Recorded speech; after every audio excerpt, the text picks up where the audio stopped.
A woman wounded by a powerful ex-fiancé invites a mysterious, dangerously influential stranger to dance, not knowing he's far more than he appears, and that one impulsive act may uncover secrets that could threaten them all. The music swelled as Claude extended his hand, and Elena found herself accepting before her mind could protest. His fingers closed around hers with surprising gentleness, though she could feel the restrained power beneath his touch, like being held by a predator who had temporarily forgotten its nature. On the dance floor, he moved with fluid precision, each step calculated yet effortless. His hands settled at the small of her back, firm enough to guide her but light enough that she could pretend she still had a choice in this moment. The contradiction fascinated and terrified her in equal measure. "You dance well for someone who looks like they'd rather be anywhere else," he murmured, his voice barely audible above the orchestra. Elena tilted her chin up defiantly, meeting his gaze. "I'm exactly where I choose to be." Something flickered behind his dark eyes, amusement, perhaps, or recognition of a kindred stubborn spirit. "Are you?" As they turned, she caught sight of something at his wrist where his cuff had shifted slightly. Dark lines emerged from beneath the expensive fabric, the edge of what appeared to be an intricate tattoo. The glimpse was brief, but she noted the careful artistry, the way the design seemed to curve with deliberate meaning around his forearm. It was unexpected, this mark of something personal beneath his corporate armor. The space around them seemed to contract as other couples unconsciously gave them room. Elena noticed it first as a subtle shift, conversations growing quieter when they passed, heads turning with careful curiosity. Claude's presence commanded attention without demanding it, created an invisible barrier that others instinctively respected. Or perhaps feared. She studied his face as they moved together, searching for cracks in his composure. His features were sharp but not harsh, controlled but not cold. There was intelligence there, and something deeper that made her pulse quicken despite her wariness. When he drew her closer for a turn, she felt the solid reality of him beneath the perfectly tailored suit. This was no soft corporate executive grown comfortable behind a desk. His shoulders spoke of disciplined strength, his movements of someone accustomed to physical demands far removed from boardrooms and charity galas. The expensive fabric couldn't entirely disguise what lay beneath, a frame built for purposes that had nothing to do with quarterly reports. "You're not what I expected," she admitted quietly. "Neither are you." His thumb traced a barely perceptible circle against her back. "Most people in your position would have said yes immediately. Or run." Elena felt her breath catch. "Maybe I should have run. Too late now." The words carried no threat, only certainty, as if he were commenting on the weather. The music began to slow, but his hold on her remained steady, unwilling to release her back to the safety of the crowd just yet. The spell between them shattered as a familiar voice cut through the music. "Catherine." Elena's spine stiffened at the sound of her name spoken with such desperate authority. She turned to find Marcus Vane standing at the edge of the dance floor, his usually immaculate appearance showing subtle signs of strain. His bow tie sat slightly askew, and there was something wild in his eyes that hadn't been there 3 months ago when she'd walked away from everything they'd built together. "Marcus."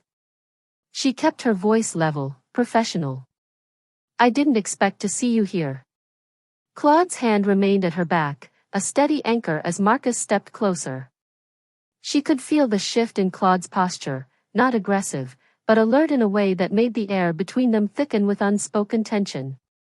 "We need to talk." Marcus's gaze darted nervously to Claude before returning to Elena. "Privately." "I don't believe we have anything left to discuss," Elena replied, but Marcus pressed forward anyway. "Catherine, please. You don't understand what's happening. What you've gotten yourself into." His voice carried an edge of panic that made other nearby couples glance their way with thinly veiled curiosity. Claude spoke for the first time, his tone carrying the pleasant chill of winter sunlight. "Mr. Vane, isn't it? I don't believe we've been properly introduced." He extended his free hand while keeping Elena close with the other. "Claude Devereux." Marcus's face paled at the name, confirming what Elena had suspected. Claude's reputation preceded him in ways she was only beginning to understand. Marcus's handshake was brief, almost reluctant, like a man forced to shake hands with a loaded weapon. Of course, Marcus managed. Your business ventures are quite well known. How flattering. Claude's smile never reached his eyes. Though I'm afraid you've caught us at an inconvenient moment. As you can see, the lady is otherwise engaged. The dismissal was polite, absolute, and carried an undertone that made Marcus take an involuntary step backward. Elena watched her former fiancé's Adam's apple bob as he swallowed whatever he'd been about to say. Catherine, Marcus tried once more, his voice cracking slightly.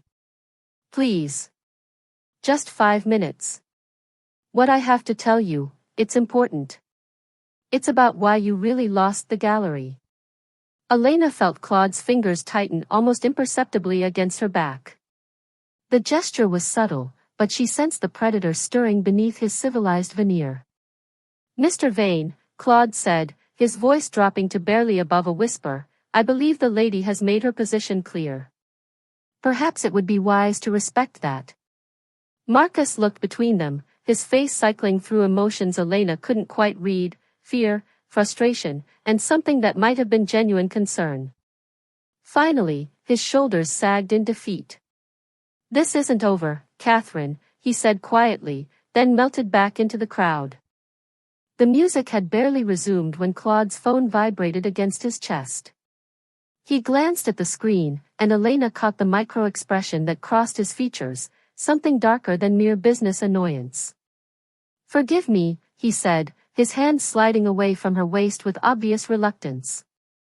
I need to take this. Elena nodded, suddenly feeling exposed without his presence beside her.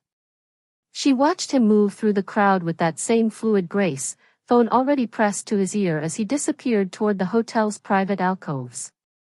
Curiosity won over caution. She followed at a distance, using the cover of other guests and elaborate floral arrangements to mask her movement. She told herself she was being ridiculous, that whatever business Claude conducted had nothing to do with her, but something in Marcus's panicked expression had planted a seed of unease she couldn't ignore. She found herself behind a marble pillar, close enough to catch fragments of Claude's conversation. His voice carried the same controlled authority she'd noticed on the dance floor, but now it held an edge that made her skin prickle. The Harrison matter needs resolution tonight. His words were crisp, businesslike. Legal complications are becoming problematic. Elena's breath caught. The Harrison matter. Her firm had been working the Harrison case for months, a complex web of financial irregularities that had led them deeper into the city's underground economy than she'd ever expected. Catherine Shaw's firm is proving more resourceful than anticipated. Claude continued, and Elena's world tilted sideways. They're getting too close to the Vancouver operations. The words hit her like physical blows. Catherine Shaw. Her firm. The Vancouver operations her team had been investigating for weeks, following money trails that disappeared into shadow companies and offshore accounts. Sir? A deep voice interrupted Claude's conversation. Elena pressed herself further behind the pillar as a large man approached, one of Claude's security detail, she realized. The man's suit couldn't quite disguise the bulk of someone accustomed to violence. Give me a moment, Torres, Claude said into the phone before lowering it. The woman you were dancing with, the bodyguard said quietly. Should I be concerned? Claude was silent for a long moment, and Elena held her breath, afraid even the sound of her heartbeat might give her away.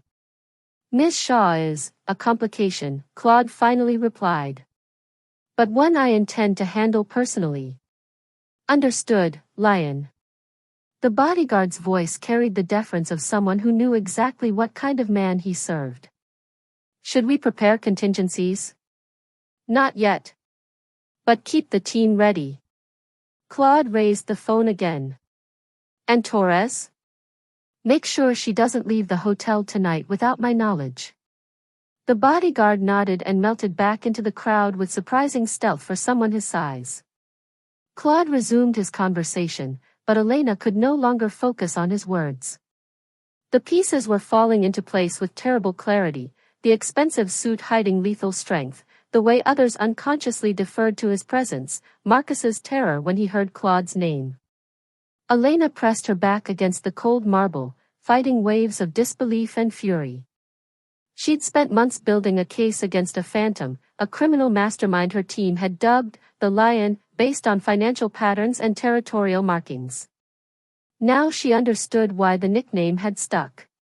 She was trapped in a ballroom with her primary target, and he'd been studying her just as intently as she'd been hunting him. When Claude returned, Elena was standing exactly where he'd left her, but everything had changed. The careful composure she'd maintained throughout the evening had cracked, revealing something raw and dangerous beneath. "You look like you've seen a ghost," Claude observed, his dark eyes studying her face with unsettling intensity. "Maybe I have." Elena's voice carried a bitter edge that surprised them both. The adrenaline of discovery was coursing through her veins, making her reckless. "Tell me something, Claude. Do you believe in second chances?" He stepped closer, drawn by the shift in her energy. "That depends entirely on what sins require forgiveness." Elena laughed, but there was no humor in it. "Marcus didn't just leave me at the altar. He destroyed everything I'd built before he walked away." The words spilled out before she could stop them, 3 months of carefully buried pain suddenly demanding voice. "My gallery, my reputation, my ability to trust my own judgment about people." Claude's expression shifted, the predatory alertness giving way to something more complex. "What did he do?" "He sold information about my clients to competitors. Used my connections to funnel money through shell companies I never knew existed." Elena's hands trembled slightly as she spoke. "I lost everything because I loved someone who saw me as nothing more than a convenient cover for his real business." The admission hung between them like a confession spoken in the dark.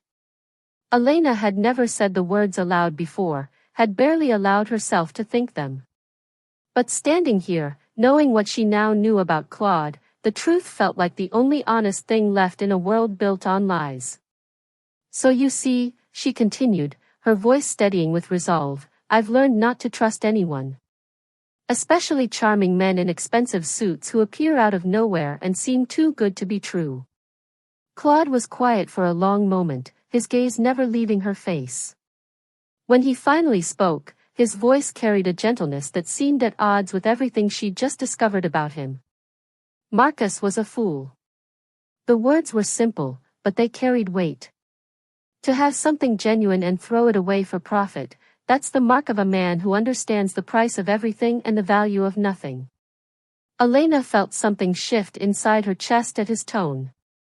There was recognition there, an understanding that went deeper than mere sympathy. "You speak like someone who knows," she said quietly. "I know what it's like to be betrayed by someone you trusted completely." Claude's hand moved toward her face, then stopped, as if he'd caught himself reaching for something he had no right to touch. "I also know what it's like to build walls so high that nothing real can get through them." Elena stared at him, seeing past the expensive facade to something vulnerable and carefully hidden beneath. For a moment, the lion disappeared, leaving only a man who understood exactly what it meant to carry old wounds. The air between them crackled with unspoken truths as Claude's mask finally slipped. Elena saw it in his eyes first, the careful civility giving way to something primal and utterly without mercy. This was the man her team had been hunting, the phantom who moved through the city's shadows with deadly precision. "Your pain is now my debt to collect," he said quietly, and the words carried the weight of an oath sworn in blood. Elena's breath caught at the naked intensity in his voice. "You can't just decide that. You don't even know me." "I know enough." His gaze never wavered from hers. "I know Marcus Vane is walking free while you carry the scars of his choices. I know the legal system you believe in failed to give you justice. So what? You'll just handle it?" Elena's voice shook with equal parts fear and something she refused to name. Add him to whatever list of problems you make disappear? Claude stepped closer, close enough that she could see the gold flecks in his dark eyes. You tell me he destroyed your life, stole your future, left you unable to trust. What would justice look like to you, Elena? The question hung between them like a challenge. Elena felt the careful lines she'd drawn around her life beginning to blur. For months, she'd told herself that following proper channels was enough, that eventually Marcus would face consequences for what he'd done. But standing here, looking into eyes that promised swift and permanent solutions, she felt the hollow lie of that belief. I'm not like you, she whispered, but even as she said it, she wondered if it was true. Aren't you? Claude's voice was soft, hypnotic. You've spent months hunting me, building cases against people who operate outside your precious legal boundaries. Tell me, how many nights have you lain awake knowing that Marcus is sleeping peacefully while you live with the wreckage he left behind? Elena flinched at the accuracy of his words. She had lost sleep, had felt the bitter taste of injustice every time she thought about Marcus's easy escape from consequences. The law exists for a reason, she said, but her voice lacked conviction. The law failed you. Claude's hand moved to cup her face, his thumb tracing the line of her cheek with devastating gentleness. I won't. Elena closed her eyes, leaning into his touch despite every rational thought screaming at her to pull away.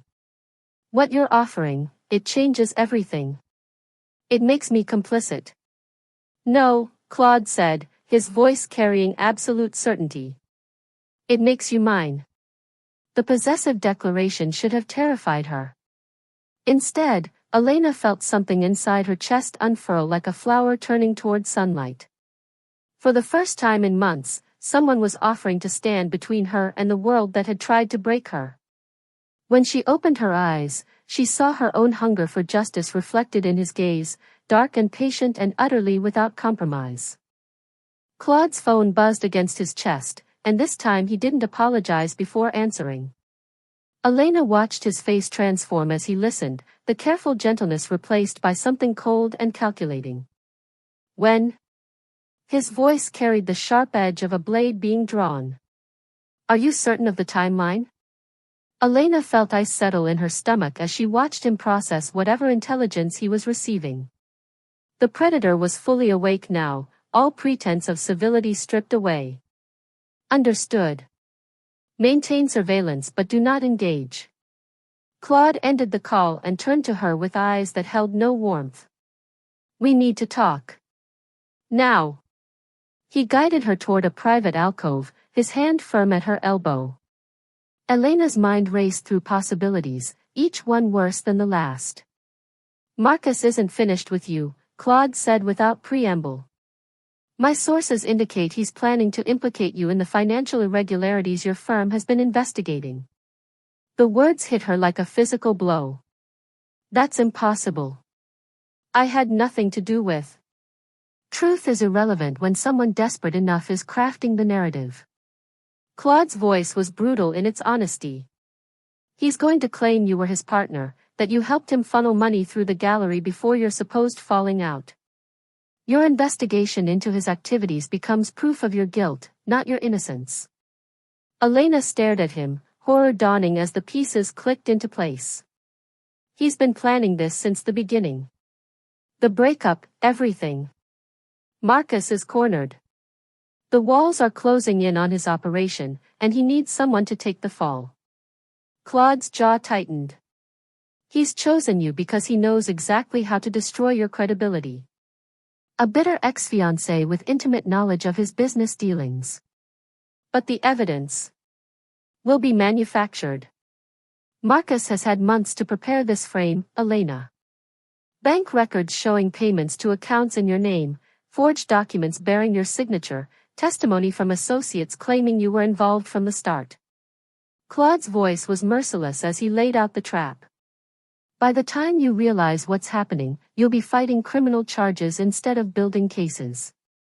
Elena felt the ground shifting beneath her feet. Everything she'd worked to rebuild, every careful step back toward a life worth living, was about to be destroyed by the same man who'd already taken everything once before. When, she managed. The indictments will be filed Monday morning. You have perhaps 48 hours before your life as you know it ends. Elena closed her eyes, feeling the familiar weight of betrayal settling over her like a shroud. But this time, something else stirred beneath the pain, a cold rage that matched the dangerous gleam in Claude's eyes. The pattern has to be broken, Claude continued, his voice soft but implacable. Marcus will keep destroying lives until someone stops him permanently. The question is whether you'll let him destroy yours again, or whether you'll finally choose to fight back. Marcus materialized from the crowd like a man possessed, his earlier nervousness replaced by desperate fury. His bow tie hung completely undone now, and there was a wild gleam in his eyes that made other guests step back instinctively. Catherine, enough of this charade. His voice carried across the space between them, drawing stares. You're coming with me. Now. Elena felt Claude tense beside her, but before he could move, she stepped forward, placing herself squarely between them.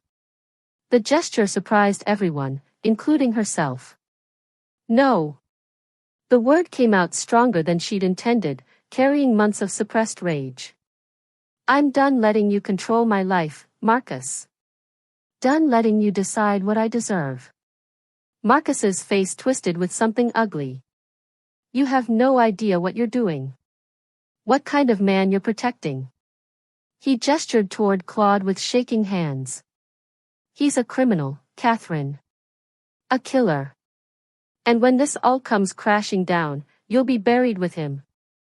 Better buried with someone who sees my worth than destroyed by someone who never did. Elena's voice rose, drawing more attention. She didn't care anymore about discretion or maintaining appearances. You want to threaten my career? Go ahead. You already destroyed it once. But I won't let you destroy me again. The words poured out of her like poison finally expelled from a wound. You made me believe I was worthless, that I deserved what you did to me. But standing here now, I realize the only worthless thing in my life was the time I wasted loving you.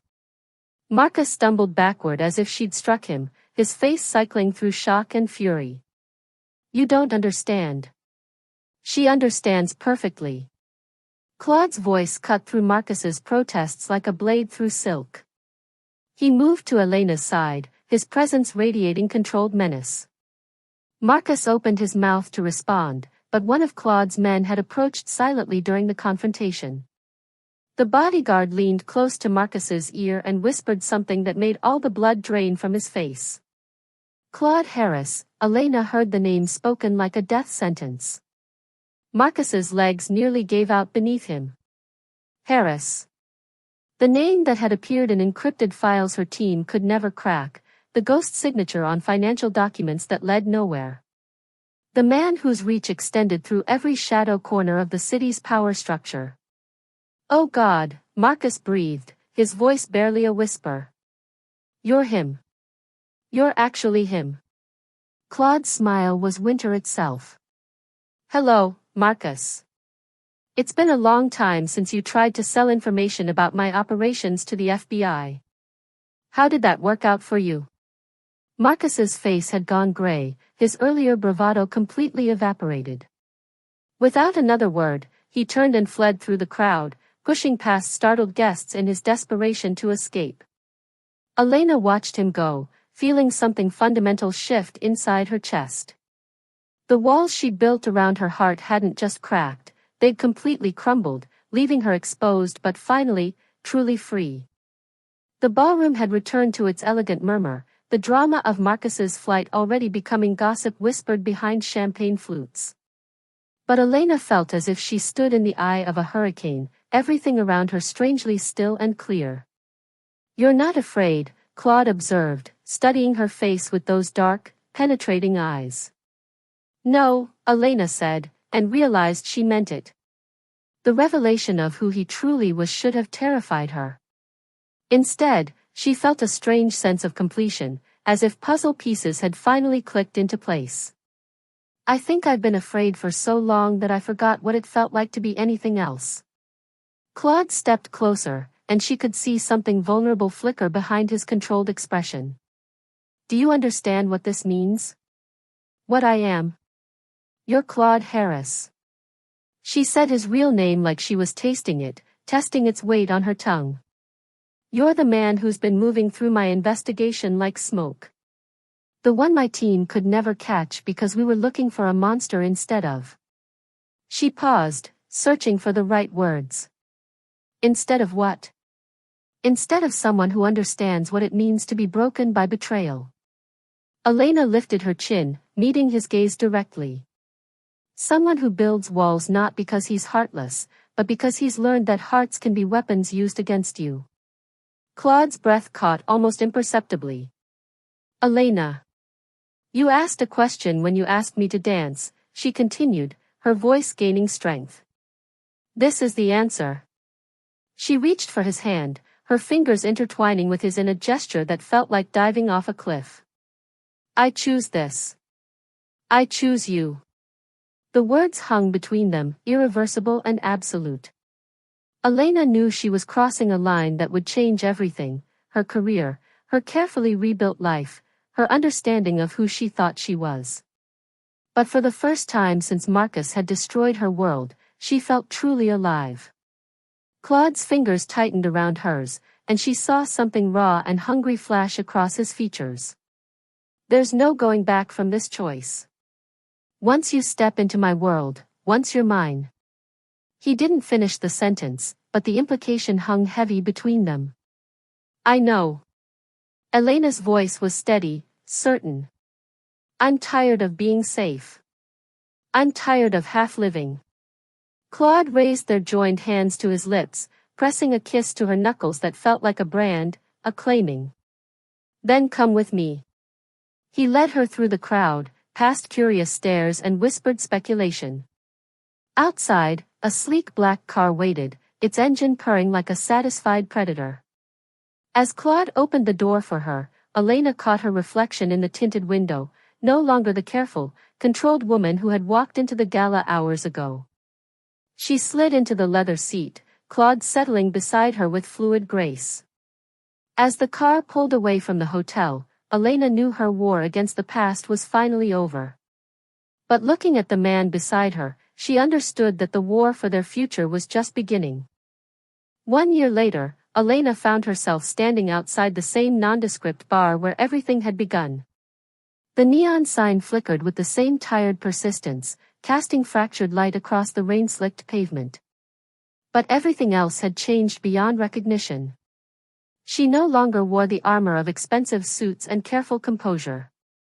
Tonight, she was dressed simply, dark jeans, a soft sweater, her hair loose around her shoulders. The transformation went deeper than clothing. The woman who had walked into that bar 12 months ago had been hollow, going through the motions of a life that felt more like survival. Now, she felt the pulse of genuine purpose in her veins. Leaving her legal career had been easier than she'd expected. The nonprofit work suited her, defending families caught in the crossfire of corporate greed, helping victims of financial crimes rebuild their lives. It was justice on a smaller scale, but it felt real in ways her previous work never had. Claude had made it possible, his connections opening doors that would have remained closed to someone with her complicated history. Having second thoughts? Claude's voice came from behind her, warm with amusement. Elena turned to find him approaching from the car, looking effortlessly elegant even in casual clothes. The expensive suit had been replaced by dark slacks and a sweater that did nothing to disguise the lethal frame beneath. She'd learned to read the subtle signals of his world now, the way his security detail maintained careful distance, the almost imperceptible nod he gave to acknowledge their presence while keeping them invisible. Never, she said, meaning it completely. Just remembering. Claude reached for her hand, his fingers intertwining with hers in a gesture that had become as natural as breathing. Regrets? Only that it took me so long to find the courage to choose. Elena squeezed his hand, feeling the familiar thrill of connection that still surprised her with its intensity. You? My only regret is the time we lost before that night. Claude's thumb traced across her knuckles, the simple touch sending warmth spiraling through her chest. Ready to go inside? The bar was exactly as Elena remembered, dim lighting, mismatched furniture, the kind of place where secrets were shared over whiskey and forgotten by morning. But their corner booth felt different now, charged with history and possibility instead of desperation and chance. Claude ordered their drinks with easy familiarity. The bartender, Elena noticed, treated him with the same careful respect she'd seen at the hotel that night. Even in this unremarkable place, Claude's presence commanded attention, but he wore his power more comfortably now, less like armor and more like a second skin. I brought you here for a reason, Claude said once they were alone, his dark eyes serious in the amber light. Elena felt her pulse quicken. Oh. A year ago, you asked me a question when you agreed to dance with me. Claude lifted his glass, the whiskey catching the light like liquid gold. Tonight, I want to ask you one. The words hung between them, heavy with implication. Elena had learned to read Claude's moods like weather patterns, and something significant was building in the space between them. What's your question? She asked quietly. Claude was silent for a long moment, his gaze never leaving hers. When he finally spoke, his voice carried the weight of absolute certainty. Are you prepared to dance with the consequences of our choice forever? Elena's breath caught. This wasn't a proposal in any traditional sense. Claude had never been traditional about anything. This was something deeper, a recognition of what they'd built together in the shadows of his world and the ruins of her old life. I've been dancing with those consequences for a year, she said, her voice steady despite the emotion threatening to overwhelm her. Every day I choose this life, choose you, choose us over the safety of what I used to be. Claude's smile was soft, intimate, meant only for her. Then this is my vow to you, Elena Shaw. He raised his glass higher, and she mirrored the gesture. We will dance with the consequences of this choice forever, and I will protect every step. The promise hung between them like an oath sworn in blood. Elena understood that Claude was offering her something beyond love, beyond partnership. He was offering her his protection, his loyalty, his strength, everything he was and everything he commanded in service of keeping her safe. And this is mine to you, Elena replied, her voice growing stronger with each word. I will stand beside you in your world, be your conscience when the darkness threatens to consume everything, and never let you forget that underneath the lion, there's a man worth loving. They touched glasses with careful reverence, the crystal chiming like a bell marking the end of one chapter and the beginning of another. The whiskey burned warm down Elena's throat, but it was nothing compared to the fire in Claude's eyes as he watched her. To the future, Claude said softly. To forever, Elena replied. Outside, rain continued to fall against the windows, washing the city clean. But inside their corner booth, surrounded by shadows and possibility, Elena felt the absolute certainty that she had finally found her place in the world. Not in the safety of her old life, but in the beautiful danger of dancing with the lion.